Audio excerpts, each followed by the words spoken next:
Every season, one of the most common questions gardeners ask is how much compost should be added to the soil.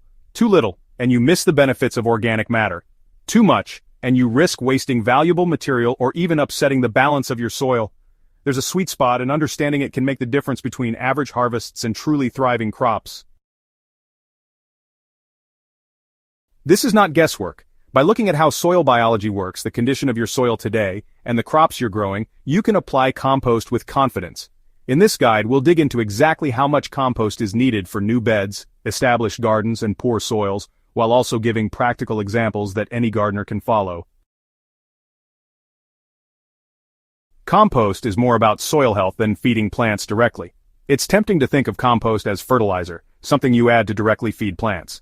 But the real power of compost lies in how it feeds the soil life. Microbes, fungi, and earthworms consume the organic matter in compost and release nutrients in forms that plants can access.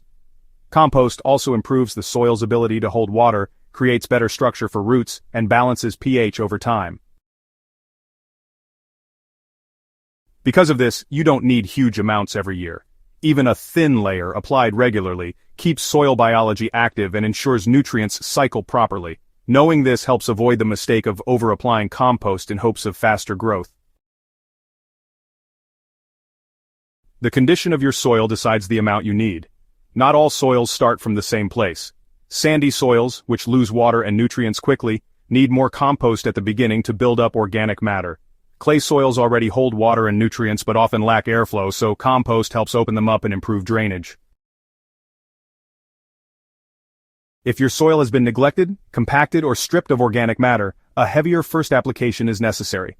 But once your soil has been restored, you can reduce the amount each year. This gradual adjustment is key to long-term soil health. How much to add when starting a brand new bed? If you're preparing a new vegetable bed in soil that hasn't been improved before, aim for a layer of 2 to 3 inches of compost spread evenly across the surface. Work this into the top 6 to 8 inches of soil. This amount jump-starts microbial life, improves structure, and creates a fertile zone for roots to grow. For example, if you have a 4 by 8 foot raised bed, adding 3 inches of compost means you'll need about 8 cubic feet, or, roughly 6 wheelbarrow loads. That might seem like a lot, but honestly, in the first year, it makes a tremendous difference, especially if your soil is sandy or poor. So, how much should you add to an established garden? Well, once your soil has been improved and organic matter levels are stable, you really don't need as much compost to keep it fertile. An annual top dressing of 1 inch of compost across your beds is usually enough. Just spread it in early spring before planting or in fall after harvest, and let rain and worms work it down into the soil for you. In a standard 4 by 8 foot bed, 1 inch of compost comes out to about 3 cubic feet, or, 2 wheelbarrow loads. This lighter application feeds the microbes, maintains good structure, and helps prevent nutrient depletion, all without overloading the soil. Feeding poor or sandy soils requires extra attention. Some soils are so depleted that honestly a single year's addition of compost just won't solve the problem. If you're working with sandy soil that doesn't hold moisture or nutrients, you'll want to plan on applying about 2 inches of compost each year for the first 3 years. By year 4, you'll notice a darker color, better structure, and much stronger plant growth, which means you can reduce to 1 inch annually. A practical example here is, let's say, a 10 by 10 foot plot of sandy soil. Each year for 3 years, you should apply 2 inches of compost, which works out to about 17 cubic feet, or roughly 12 wheelbarrow loads. It's definitely an investment at the start, but, it really pays off in healthier crops and much less watering down the road. Beyond those annual applications, compost can also be used in smaller amounts as a side dress for heavy feeders like tomatoes, corn, and brassicas.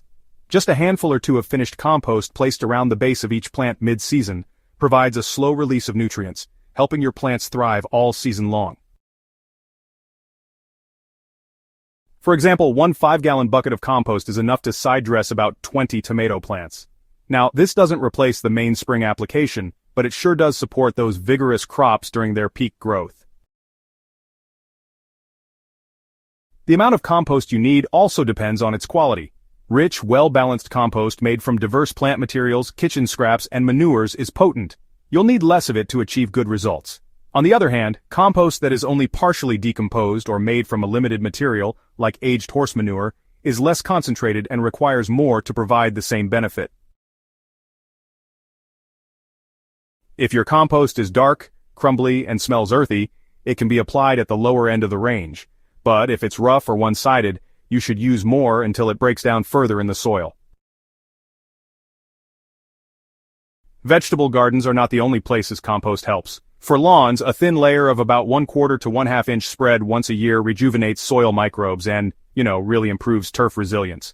For fruit trees, spreading 2 to 3 shovels of compost in a circle around the drip line each spring keeps growth steady without relying on synthetic fertilizer. Perennial beds thrive with about 1 inch of compost applied each spring, which also acts as a mulch to suppress weeds and conserve moisture. These lighter applications honestly show just how versatile compost is when managed with precision instead of waste. It's definitely possible to overdo compost. Too much can lead to nutrient imbalances, especially excessive phosphorus, which, harms root development and soil microbes. It can also cause soil to become waterlogged if you apply it in thick uncomposted layers. Remember, the goal is balance. Compost should complement soil, not overwhelm it. So, a good rule of thumb is, never to exceed 3 inches in a single application. After the initial soil building phase, it's best to scale back to about 1 inch per year, and then use side dressings or mulches to fine-tune fertility. Healthy soil isn't created overnight. It's really the result of steady, thoughtful additions of organic matter year after year. Compost is the backbone of this process. By adjusting the amount based on your soil's needs and your garden's stage of development, you'll always be adding just enough to build fertility without waste. Over time, you'll notice the soil getting darker, crumbly, and easier to work. Crops will show the difference with stronger growth, deeper green leaves, and better yields.